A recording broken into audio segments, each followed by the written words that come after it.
దైవ మర్మములు సహోదరుడు భక్త సింగ్ గారి యొక్క అనుభవంలో దేవుడు ఆయనకు బయలుపరిచిన దైవ మర్మములు ఈ దినభాగము జనవరి 1 చదువుచున్నాను.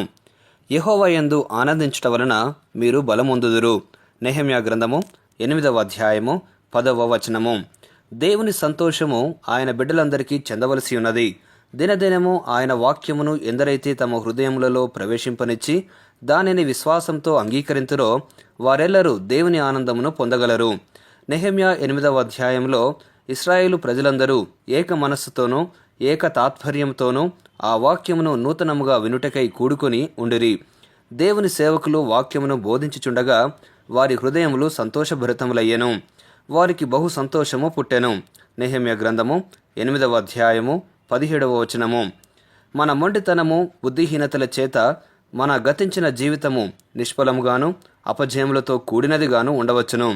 అయితే దేవుడు గడిచిన మన బ్రతుకులను క్షమించి మనలను తిరిగి తన యొద్దకు రాబట్టుకొనుటకును మనకు నూతన ఆనందము యెహోవా యందలి ఆనందమును అనుగ్రహించుటకు కూడా ఇచ్చయించుచున్నాడు.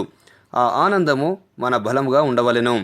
మనము ఆయన వైపు తిరిగిన క్షణమే ప్రారంభమై ఆయనతో మనం నడిచిన కొలది అడుగు అడుగునకు విస్తరించుచూ ఉండు ఆనందమది. ముగింపు మాటలు. నేటి దినవాక్యం ద్వారా ప్రభు మనలను ఆత్మీయంగా నడిపించి సహాయపడి సమృద్ధిగా ఆశీర్వదించునుగాక. ఆమెన్.